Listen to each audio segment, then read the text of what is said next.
Hello everyone. इस video में मैं बताने वाली हूँ कि कैसे इन दो बुक्स के हेल्प से मैंने नीट 2024 में ऑर्गेनिक में फुल मार्क्स स्कोर किया है। मेरा नीट में स्कोर है 675 एंड केमिस्ट्री में है 171। उनमें से एक क्वेश्चन मैं छोड़ के आई और एक क्वेश्चन में सिली मिस्टेक कर दिया। एक था फिजिकल का, एक था इनऑर्गेनिक का। मतलब ऑर्गेनिक से मेरा एक भी क्वेश्चन गलत नहीं था, मेरा पूरा सही हुआ था। एंड ये जो पॉसिबल हुआ due to this two books. तो इस वीडियो में मैं डिटेल में बताने वाली हूँ कि कैसे मैं अपने एनसीईआरटी को यूज़ करती थी, क्या क्या चीज़ें एनसीईआरटी में है जो बिल्कुल भी तुम लोगों को मिस नहीं करना है। Subscribe to my channel. मेरे वीडियो चैनल पे और भी वीडियोस है नीट के रिगार्डिंग, नीट ड्रॉपर्स के रिगार्डिंग एंड काफ़ी सारे प्रिपरेशन रिलेटेड वीडियो और भी आने वाला है। तो तुम चैनल को सब्सक्राइब करके जाओ, तुम्हारा ही फायदा होगा। इस वीडियो में मैं बताने वाली हूँ कि कैसे तुमको ऑर्गेनिक के एनसीईआरटी पढ़ना चाहिए, क्या क्या चीज़ें हैं जिनको तुमको बहुत अच्छे से ध्यान रखना चाहिए ताकि तुम इससे आने वाले हर एक क्वेश्चन को सॉल्व कर सको। एंड नीट में अभी के ट्रेंड में पूरा जो सभी क्वेश्चन बिल्कुल एनसीईआरटी के अंदर से आता है। तो तुमको कुछ ऐसे मेजर चीज़ें हैं जिनको बिल्कुल ही एनसीईआरटी में स्किप नहीं करना। एंड वो सब है लाइक एनसीईआरटी के जो चार्ट्स है एंड जो कॉमन नेम है एनसीईआरटी के ऑर्गेनिक के हर एक चैप्टर के पहले जो कॉमन नेम्स होता है ना, वो common name with their structure, ये तुमको ध्यान रखना चाहिए। हर एक इंटेक्स क्वेश्चन एंड एक्सरसाइज के क्वेश्चन, एग्जाम्पलर के क्वेश्चन, मतलब एनसीईआरटी में जितने भी क्वेश्चन है ना, इंटेक्स, एक्सरसाइज, एग्जाम्पल, ये सब कुछ तुम लोगों को ध्यान रखना है। और जो जो ऑर्गेनिक के मैकेनिज्म एनसीईआरटी में दिया हुआ है उनको स्टेप बाय स्टेप उनके इंटरमीडिएट्स तक तुमको याद रखना है। और एनसीईआरटी के अंदर से हर एक जो असर्शन रीजन फॉर्म हो सकता है वो तुम लोगों को खास करके ध्यान रखना है। मैं तुम लोगों को डिटेल में दिखाऊंगी कि कैसे मैं अपने एनसीईआरटी को मार्क करती थी एंड उस बिना किसी नोट्स बनाए सिर्फ एनसीईआरटी से कैसे मैंने हर एक क्वेश्चन को सॉल्व किया अच्छे से। उसके अलावा भी एनसीईआरटी में जो बॉक्सेस होते हैं, बॉक्स आइटम्स होते हैं, मैं तुम लोगों को दिखा दूंगी। वो बॉक्स आइटम्स को भी बहुत ध्यान रखना चाहिए। आजकल वहाँ से भी डायरेक्ट क्वेश्चन उठ के आ रहा है। हर एक चीज़ इस वीडियो में डिटेल में बताने वाली हूँ। Just make sure you watch this video till the end learn how to use your NEET chemistry NCERT to get full score in NEET organic chemistry. And मैं क्या करती थी ना, जो भी मतलब मुझे एक्स्ट्रा पॉइंट्स लेक्चर में से या कहीं में से मुझे लगे पीवाईक्यू में से कि मुझे इसको ऐड करना चाहिए, मैं दिखा देती हूँ। इस तरह से मैं इन सब चीज़ों को स्टिकी नोट्स में यहीं पे ऐड कर लिया करती थी ताकि जब मैं रिवाइज करूँ मैं सिर्फ एक ही मटेरियल पे स्टिक रह पाऊँ और उसी से मेरा सब कुछ कवर हो जाए। तो मैं तुम लोग को दिखा दूँगी वीडियोज़ में इन डिटेल कि कैसे कैसे मैंने चीज़ों को किया था। एंड बहुत जल्द ही मैं इसी चैनल पे एक सीरीज़ लाने वाली हूँ ऑर्गेनिक केमिस्ट्री के एनसीईआरटी हाईलाइट का। मतलब मेरे साथ अगर तुम एनसीईआरटी को हाईलाइट करोगे एंड तुमको मैं दिखा दूंगी कि कौन कौन से लाइन तुमको मार्क करना है, कौन कौन से लाइन से असर्शन रीजन बन सकता है, जैसे मेरे बुक में पूरा मार्क किया हुआ है। तुम लोग का बहुत टाइम सेव हो जाएगा। तुम लोग जहाँ से भी क्लासेस कर रहे हो वहाँ से लेक्चर देख के आओगे, उसके बाद तुम 45 मिनट या मैक्सिमम 1 आवर के अंदर जब एक चैप्टर को देख लोगे तुम लोग का एनसीईआरटी साथ के साथ हाईलाइट हो जाएगा। एंड उसी एनसीईआरटी को जब तुम मल्टीपल टाइम रिवाइज करोगे ना, जो टाइम यहाँ से तुमने सेव किया उस पर तुम बेटर है उसको मल्टीपल टाइम रिवाइज करो एंड इससे तुम्हारा टाइम भी सेव होगा, रिवीजन भी पक्का होगा। सो ये है मेरे 12th क्लास के एनसीईआरटी। 11th क्लास के एनसीईआरटी में भी 2 चैप्टर्स है जिनमें भी सेम ही तरह की चीज़ें हैं। मैं एक ही में दिखा दूंगी जो तुम लोग को समझ में आ जाएगा। तो देखो, ये है हेलो एल्केन हेलो एरिन वाला चैप्टर। यहाँ पे मैंने स्टार्टिंग में ही ऐड कर रखा है ये चीज़ें जो मुझे लगता था कि मुझे चैप्टर पढ़ने से पहले ये चीज़ आती होनी चाहिए। एंड ये देखो, मैं यहाँ पे एक चीज़ यहाँ ये ऐड कर रही हूँ, प्लस ई इफेक्ट, क्योंकि इस चैप्टर में जो चीज़ें यूज़ होगा उस पर प्लस ई इफेक्ट का बहुत काम आएगा, लेकिन यहाँ ये प्रॉपरली एक्सप्लेन नहीं है। तो मैंने जहाँ भी पढ़ा इधर मैंने इसको ला के लिख दिया ताकि मेरे को दोबारा वहाँ जाके देखना ना पड़े। एंड ये जो चार्ट्स होते हैं ना कॉमन नेम वाले, ये बहुत ज़्यादा इंपॉर्टेंट होते हैं। कुछ कुछ क्वेश्चन में ऐसा होता है जैसे कि देखो, मैं ये भूल जाती थी मिथाइलिन क्लोराइड, एंड ये मैंने पीवाईक्यू में देखा, टेस्ट में मेरे आया। क्वेश्चंस कुछ ऐसे होते हैं ना जिनमें डायरेक्ट सिर्फ कॉमन नेम दिया जाता है कि इसका ये हुआ तो क्या करोगे। तुमको जो मैकेनिज्म वाला है इसके साथ जो रिएक्शन होगा वो तुमको पता है, लेकिन अगर तुमको एक कॉमन नेम कौन सा स्ट्रक्चरल फॉर्मूला को रिफ्लेक्ट करते हैं वो नहीं पता ना, तो तुमको वो क्वेश्चन स्किप करना पड़ेगा। तो मेक श्योर जितने भी कॉमन नेम के चार्ट्स हैं, मतलब हर एक चैप्टर में ऐसे एक एक तुमको चार्ट मिल जाएगा, उसको तुम प्रॉपर्ली याद करो। एक ही दिन में याद नहीं होगा, लेकिन बार बार देखोगे तो एग्जाम में वो वर्ड आएगा तो तुम्हारे दिमाग में करेक्ट इंटरप्रिटेशन बन जाएगा।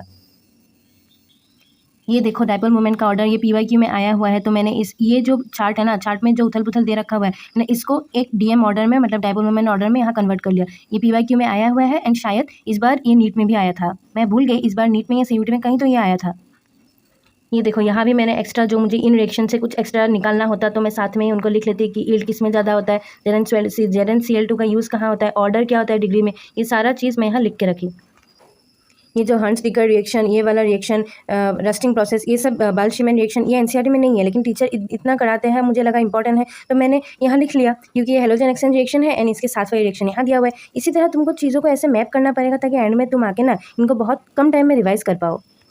ये देखो जैसे कि ये रिएक्शन कौन से कैटेगरी में आता है, ये ESR में आता है, ये यहाँ मेंशन नहीं है लेकिन कहीं ये मेंशन था। एंड आयरन 2 आयरन 3 वाला जो कॉन्सेप्ट है ये यहाँ एग्जैक्टली लिखा हुआ है, तो मैंने सब कुछ साथ में, और इसका रिएक्टिविटी का ऑर्डर क्या होता है ये शायद तुमको ये कहाँ से आया है, हाँ ये हाइड्रोकार्बन चैप्टर्स में है कि इसका रिएक्टिविटी का ऑर्डर ये है, यहाँ पे नहीं है, तो मैंने इसको यहाँ पे लिख लिया, तो एक ही जगह पढ़ूंगी तो मेरा हो जाएगा। एंड ये जो स्ट्रॉन्ग वाले होते हैं सम हेलोजनेशन रिएजेंट क्या क्या होता है, ये होता है, तो चीज़ें जहाँ भी तुमको मिले ना एक जगह आके उनको लिख लो एंड कंपाइल कर लो, तुम्हारा काम कम टाइम में ज़्यादा आउटपुट निकल गया। जहाँ भी मुझे लगे कि यहाँ से असर्शन इंजन बन सकता है तो मैं उस पैराग्राफ को ये करके यहाँ लिख लेती थी AR का मतलब इस पैराग्राफ से असर्शन इंजन क्वेश्चन फ्रेम हो सकता है। तो मैं इनको जब ध्यान दे के पढ़ती थी तो जब इससे एक असर्शन इंजन फॉर्म होकर आएगा तो उसका गलती होने का कोई चांस नहीं है मेरे से। ये जो boiling point and melting point का ऑर्डर होता है ऑटो मेटा पैरा पे, ये मुझे हमेशा कंफ्यूज करता था, मैं टेस्ट में भी इसमें बहुत गलती करती थी, तो मैं इसको यहीं पे लिख लेती थी और जब भी मेरा गलती होता था मैं यहाँ आके देख लेती थी। और ये जो चार्ट है, हर एक चार्ट मतलब चार्ट बहुत ज़्यादा इंपॉर्टेंट, कुछ ना करो चार्ट के साथ में ही तुम कुछ ऐसा मार्किंग कर दो जो नेक्स्ट टाइम पढ़ो तो तुमको बहुत अच्छा लगे।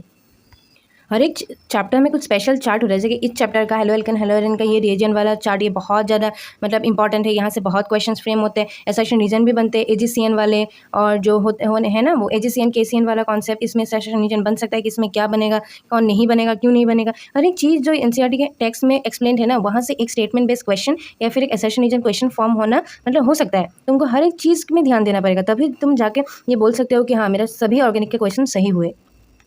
ये जो कायरलिटी वाला पूरा पैराग्राफ है इस पे से ये दो पेज में ये चीज़ कवर्ड है, ठीक है, तो इस पे मैंने एक शॉर्ट नोट बना के यहाँ लिख लिया, जहाँ मैंने टीचर भी जो कराया था वो भी आ गया, 2 पेज में जो है वो भी आ गया, पूरा मैं ये पढ़ूंगी ना तो मैं 2 पेज स्किप करके जा सकती हूँ। तो ऐसे तुम लोगों को कंपाइल करना पड़ेगा चीज़ों को, ताकि एंड में रिवाइज कर सको। सब कुछ पढ़ लिया रिवाइज नहीं कर पाया तो क्या फ़ायदा, देख रहे हो चीज़ों को। एंड मैं जो तुमको बोल रही थी स्पेशल बॉक्स आइटम, ये है वो special box item, the elimination versus substitution. इस काइंड का जो होता है देखो यहाँ एग्जैक्टली परसेंटेज भी लिखा हुआ है कि इस परसेंटेज में ये होगा कि ये प्रोडक्ट इतने % बनेगा।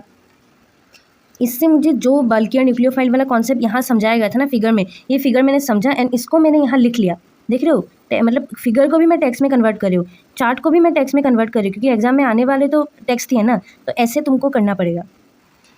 एंड ऑर्गेनिक के बाकी मतलब मैकेनिज्म करो ना करो, NCERT में जो मैकेनिज्म है, जैसे कि ये वाला मैकेनिज्म देखो मैंने यहाँ लिख रखा है कि ये SMT मैकेनिज्म से होता है। NCERT वाले मैकेनिज्म के लाइन बाय लाइन तुमको ध्यान रखना पड़ेगा, उनके कोई भी स्टेप, मैंने पूरा ये मैकेनिज्म को यहाँ एक्सप्लेन कर रखा है टेक्स्ट में, ऐसे मैं करती थी। एंड अल्कोहल फिनॉल ईथर, ये वाले चैप्टर में एसेशन मतलब कौन से स्ट्रॉन्ग है, कौन से वीक है, कौन से किसको रिड्यूस ऑक्सीडाइज करेगा नहीं करेगा, वो सब कुछ ना यहाँ टेक्स्ट में लिखा हुआ है, मैंने इसको ऐसे चार्ट में कन्वर्ट कर लिया। तुमको जैसे जो चीज़ कंफर्टेबल लगे ना, एंड देखो इवन ये भी देखो, ये जो स्मॉल लिखा होता है ना यहाँ से भी, that the second reaction is added only when the first reaction is complete, ये सब चीज़ें ना बहुत इंपॉर्टेंट है, पता है।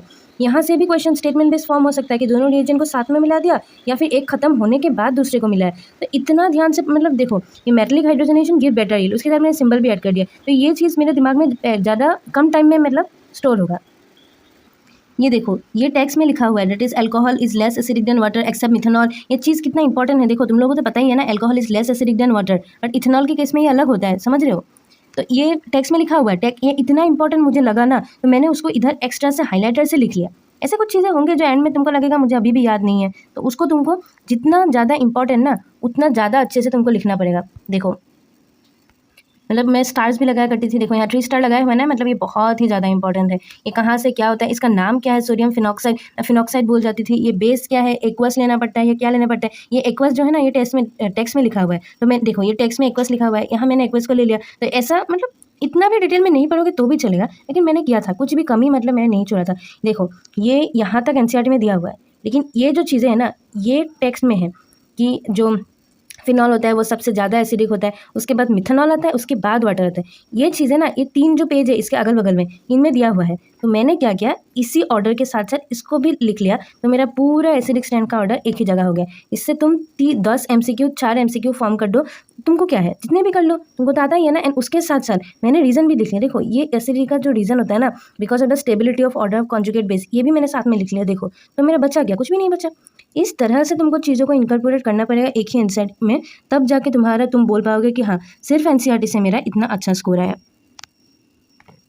जो चीज़ जितना डिफिकल्ट है ना उस पर उतना ज़्यादा ऐड करो, मतलब कुछ पेजेस है जो मेरा बिल्कुल ही साफ है, एंड कुछ पेजेस है जिसमें देखो मैं यहाँ मतलब फ्लो चार्ट्स भी इधर ही बनाया करती थी। एंड ये देखो एस्पिरिन, देखो इसके बारे में अभी कैमरे में अच्छे से दिख नहीं रहा है। Aspirin positive anti analgesic and anti inflammatory and anti pyretic properties. Question में ऐसा आएगा ना कि इससे ये प्रोडक्ट बना एंड इसका ये है, तो इसका ये कौन सा कंपाउंड है वो तुमको बताना पड़ेगा ना।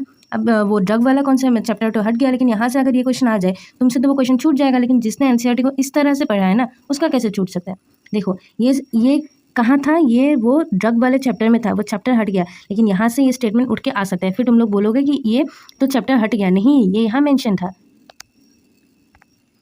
और ये जो मुझे कन्फ्यूज़न होता था कि ये कहाँ से आया, ये पूरा रिएक्शन देख रहे हो, ये मुझे बहुत कन्फ्यूजिंग लगा था। मैंने एक ट्रिक भी बना लिया था, ये ट्रिक भी मैं इधर ही ऐड करके रखती थी। ये जो इसके पहले का जो स्टेप्स है यहाँ लिखा हुआ है, और यहाँ जो टेक्स्ट में लिखा हुआ है ना, जो मुझे थोड़ा डिफिकल्ट लगा कि कौन सा SN1 है, कौन सा SN2 है। Phenol not give Lucas reagent, HCl plus चलो, ये मुझे पॉइंट बहुत अच्छा लगा, तो मैंने इसको सेपरेटली लिख लिया। तो तुमको जो चीज़ नहीं आता है ना उसको लिख के रखो। लुकास रिएजेंट क्या है, उसका जो ऑर्डर क्या है, सब कुछ देख रहे हो ना, टेक्स्ट में जो है ना सब कुछ मैंने लिख रखा है। ये PCC PDC वाला कॉन्सेप्ट, ये सब तुम देख सकते हो, कितने अच्छे से मैंने हर चीज़ को लिख रखा है। देखो हर एक चीज़ को मैंने सेपरेट करके लिख रखा है, क्योंकि मुझे ये सब चीज़ें बहुत डिफिकल्ट लगती थी, लिटरली बता रही हूँ बहुत। एंड बार बार करने के बाद चीज़ों में मतलब इंप्रूवमेंट दिखा, एंड ऐसा दिखा कि बाद में ये देखो, ये जो पैराग्राफ है ना, ये है special paragraph, biological oxidation denaturation of alcohol, ये स्पेशल पैराग्राफ है। यहाँ से क्वेश्चन स्टेटमेंट बेस आ सकता है, तुम नहीं बोल सकते ये टेक्स्ट में नहीं था, बॉक्स आइटम था, बॉक्स आइटम से भी आ सकता है क्वेश्चन। ये देखो साइड में बॉक्स आइटम में कितना अच्छा चीज़ यहाँ पिक्रिक एसिड के इस बारे में, इट्स स्ट्रॉन्ग एसिड, कितना अच्छे से लिख रखा है, देख रहे हो तुम। ये तुम अगर मिस कर दोगे ना तो मतलब नहीं आ पाएगा फुल स्कोर। एंड देखो यहाँ 1 डिग्री होता तो 1 डिग्री होता तो क्या होता, 2 डिग्री होता तो कौन सा रिएक्शन होता, 3 डिग्री में कौन सा रिएक्शन होता है, SN1 कहाँ पे होता है, SN2 कहाँ पे होता है, ये मुझे बहुत डिफिकल्ट लगता है। तो मैं सारी चीज़ों को इधर 2 स्टिकी नोट्स में कन्वर्ट कर लिया। मुझे अभी 2 पेज पढ़ने की कोई ज़रूरत नहीं है, 2 स्टिकी नोट्स पूरा पढ़ लिया, देख रहे हो तुम। स्टेप 1 स्टेप 2 NaCl का रिएक्शन, 3 डिग्री एक साइड 3 डिग्री हो, एक साइड 1 डिग्री हो तो क्या होता है, दोनों साइड 1 डिग्री हो तो क्या होता है, सब कुछ मैंने यहाँ कवर कर लिया, देख रहे हो तुम। टफ चीज़ों को टाइम दो, टफ चीज़ों को, ये जो बॉक्स आइटम है ना इस पर पूरा एक्सप्लेन कर रखा है, तो मैंने वहाँ से छोटे छोटे पॉइंट्स एक्सट्रैक्ट कर लिए, देख रहे हो तुम। कॉमन नेम वाला तुम देखो, एमीन के चैप्टर से जितना कॉमन नेम का क्वेश्चन बन सकता है ना, ये इसी चार्ट में से उठ के आएगा, ये कंफर्म है, बस तुमको इसे याद रखना है। अब ये डिफिकल्ट है मुझे भी पता है, लेकिन बार बार स्टार्टिंग से रिवाइज करोगे ना तो याद रह जाएगा दिमाग में।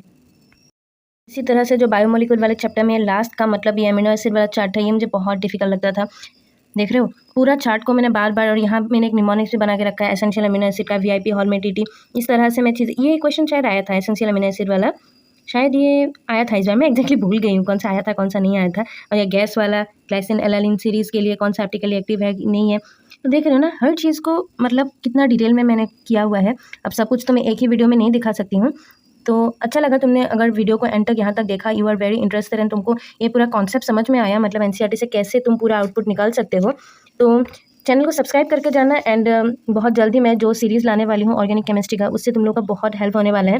मैं हर एक चैप्टर को 40 मिनट्स या 30 मिनट्स के अंदर एक चैप्टर के NCERT कहाँ कहाँ क्या हाईलाइट तुमको करना है, क्या पॉइंट्स तुमका ऐड करना है, कौन कौन लाइन से एसेशन रीजन बन सकते हैं, जो मेरे बुक में मतलब NCERT बुक में हाईलाइटेड है ना, सब कुछ मैं इन डिटेल में एक्सप्लेन करने वाली हूँ। एक एक चैप्टर का एक वीडियो होगा, तुम लोग पहले टीचर के नोट्स करके आओगे definitely, it must be the first step, तुम लोग को कॉन्सेप्ट टीचर से क्लियर करना पड़ेगा। I will just help you so that तुम्हारा ज़्यादा टाइम वेस्ट ना हो NCERT को हाईलाइट करने में, एंड उसी बचे हुए टाइम में तुम उसको मल्टीपल टाइम रिवाइज कर सकते हो। और मेरे चैनल में और भी कुछ वीडियोज़ हैं, अगर तुमको मेरा ये वीडियो अच्छा लगा तो वो सब भी अच्छा ही लगेगा, एक बार देख के जाओ तो। And do like share and subscribe, बताना तो पड़ेगा ही ना, कर लो, तुम लोग का भी अच्छा होगा मेरा भी अच्छा होगा।